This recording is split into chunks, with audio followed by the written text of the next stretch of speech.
selagi kita masih punya kekuatan ya, selagi otak kita masih dipakai, selagi produktivitas kita masih ada, itu bakal kita ada kemungkinan kita masih dipakai sama perusahaan. Ada kemungkinan. Tapi kalau kita sudah nggak sehat, udah nggak punya produktivitas, perusahaan pasti ngekat kita dong. Itulah dukanya jadi karyawan. Beda dengan pengusaha. Pengusaha selagi orang bekerja untuk dia dan itu terukur, nah dia pasti berjalan roda-roda bisnisnya, ya kan? Nah sekarang kan kita masih statusnya kan masih karyawan.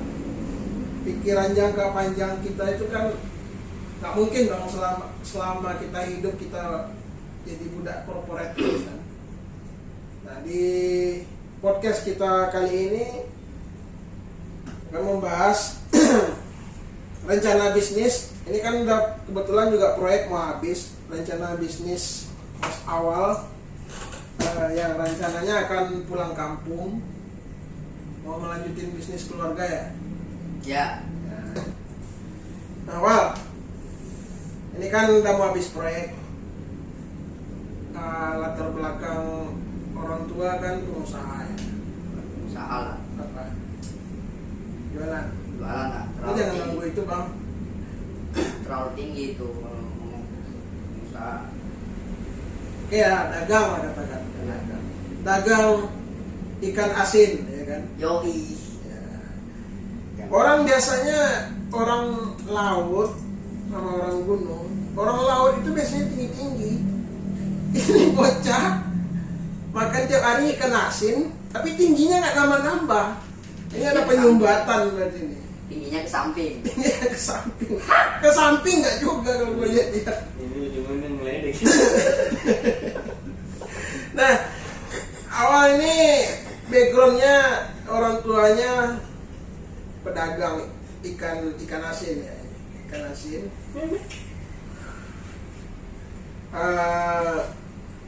Kampung halamannya di Pemalang, bagian utaranya ya. Jadi apa saja sih yang perlu kita perhatikan untuk memulai bisnis ini? Oke. Nih namanya apa nih, podcast apa nih? Podcast Telo open mic ya. Telo open mic. Open mic. Nah, untuk latar belakang ya mungkin kita Masih lega.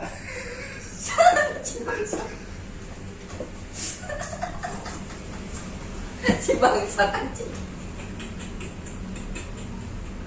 Karena edit nih. Edit. Ikan Anjing uang paksa. tutup mau suaranya kedengaran. Lu dicengin sih. Mana dia?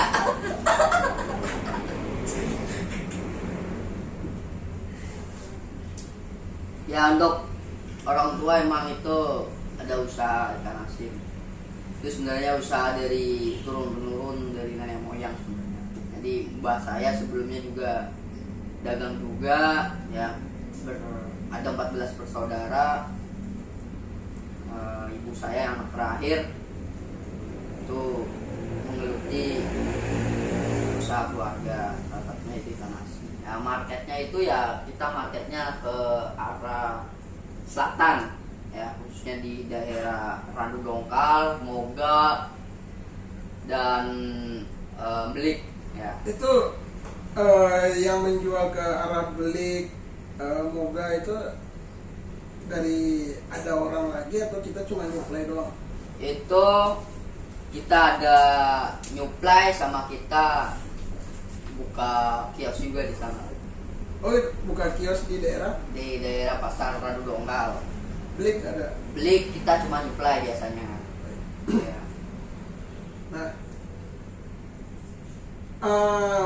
ikan asin ya. Ikan asin itu kan punya tahapan. Jadi ambilnya kan dari nelayan. Ya. Nah, itu langsung dari nelayan atau udah udah jadi ikan asin di rumah itu? Nah itu kalau dari orang tua saya itu ada yang nyuplai juga. Jadi ngambilnya itu dari pelabuhan kota sebelah, ya kota Tegal, pelabuhan Tegal. Nah, jadi itu ada yang nyuplai, ngirim barang ke tempat saya. Sampai di tempat saya itu biasanya jam 8 sampai jam 9 pagi. Ikan datang, ya berapa kintal datang, terus ntar ada proses namanya pembelahan ikan, ya. Ikan dibelah, itu kita memanfaatkan warga sekitar untuk proses pembelahan itu. Memanfaatkan warga sekitar, ada sekitar ya, memperkerjakan lah. Memanfaatkan kan konotasinya. Iya, memperkerjakan warga sekitar. Kebanyakan ibu-ibu rumah tangga di sekitar. Ya, kadang 10 orang, tergantung ikan datangnya berapa. Ikan asin kan Setelah nyampe, ikan dibelah, terus ada proses namanya diasinin. Nah, pakai garam. ya asin pakai garam, kalau Iya. pakai gula manis. Mana sih lu? Nah, ikan dibelah, setelah dibelah, ikan dikasih garam, dicampur sama air. Encongnya. Nah, ntar direndam di situ 1 malam. Setelah 1 malam udah selesai, paginya baru dicuci, dibilas, baru ditata pakai papan dari bambu itu. Ditata, ya. Setelah itu baru dijemur. Jemurnya pakai sinar matahari langsung. Deketin gitu. Kalau misal hujan berarti produktivitas ikan asin nggak ada dong? Kalau hujan tetap kita produksi, cuman pengeringannya itu memakan waktu yang biasanya 1 hari udah kering, itu bisa 2 hari, bisa 3 hari, karena kita kan mengandalkan faktor alam. Nah, ngambil kalau di pasaran, yang menjadi pertanyaan saya sama ini kan, kalau di pasaran ikan segar sama ikan asin harganya beda ya?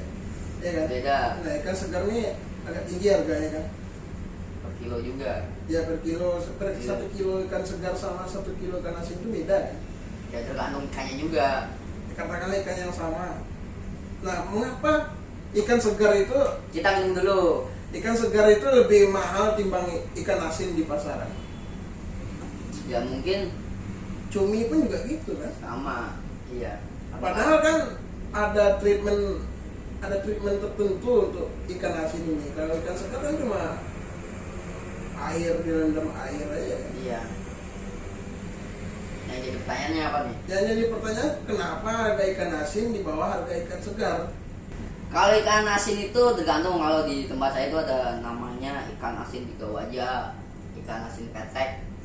Itu kalau tiga wajah itu, kalau yang gede itu, kalau pasarnya lagi tinggi itu 1 kilonya bisa sampai 40.000 sampai 50.000 1 kilonya. Ikan 3 wajah itu ada ikan segar nggak? Ada juga. Nah itu berapa sekilo? Wah, itu saya kurang tahu itu. Itu sekilonya bisa 40.000. Dalam sekilo ikan itu kita dapat margin berapa? Kalau masalah itu kurang tahu tuh, saya belum mendalami itu. Berarti lu taunya cuma prosesnya doang ya? Tahu ya cuma prosesnya doang, karena kan saya saat ini lagi fokus ke karir dulu ya kan.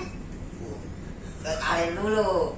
Mungkin kalau setelah proyek ini selesai, mungkin saya akan lebih mendalami lautan ikan asin. Jadi nanti next podcast bisa panggil saya lagi ya kan, mengenai perikanan lah. Itu. Cuman ini mengenai dasarnya dulu aja, prosesnya aja. Oke.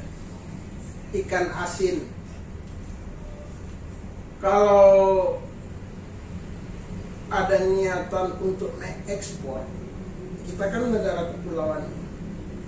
Ya, Pasti dong Indonesia pengekspor ikan asin pertama dong. pasti itu. Harusnya. Pernah nggak mempelajari info-info mengenai ekspor gitu? Belum. Lu belum semua, gimana gua mau bertanya? Sementara belum. Karena kan tadi yang saya bilang tadi, saya lagi fokus ke karir dulu, bos.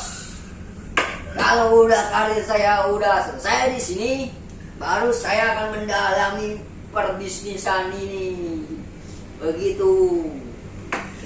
Ojek mah. Sekarang anggota di rumah ada berapa orang?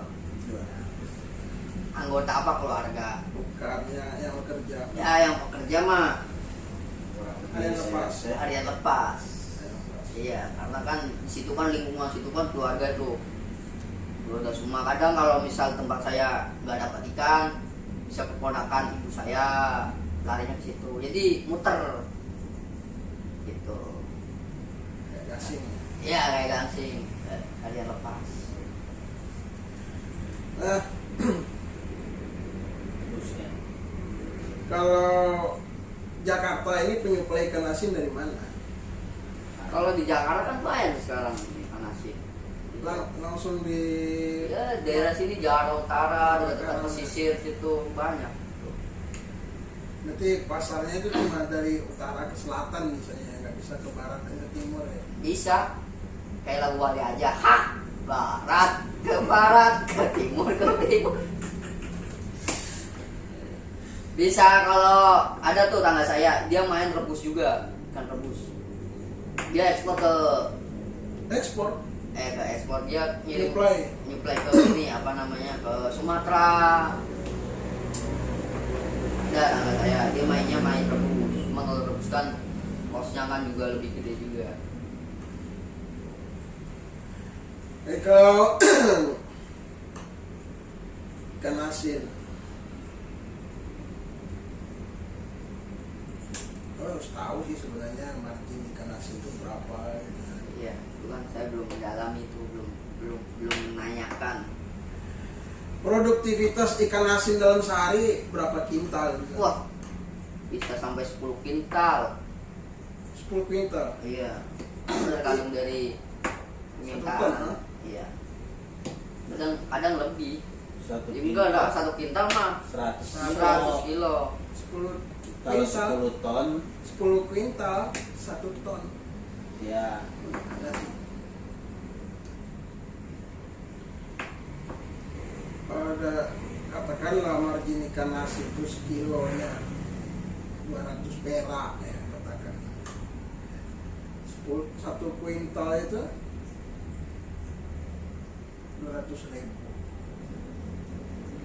ya kan, 10 kuintal 2 juta itu sehari, ya kan, sehari 2 juta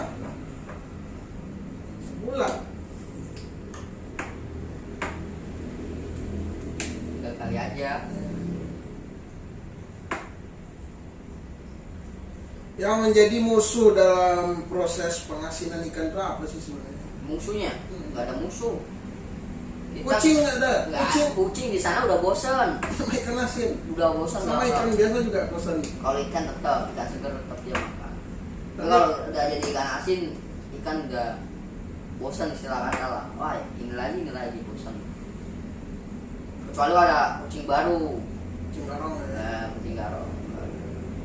Kalau ikan dari asin ini di sekitar udah bosan. Lu target lu sebenarnya jadi karyawan begini terus apa? Oh, enggak lah, Mau masa mau lanjut? jadi budak korporat. Mau jadi wirausaha, entrepreneurship, kalau istilah sekarang, Ntar kan siapa tahu punya cabang-cabang dari Sabang sampai Merauke. insya Allah Pak Budi dia aja Ntar Pak Budi saya kena bagian ini jadi direktur utama. bagian lah ya bagian di sini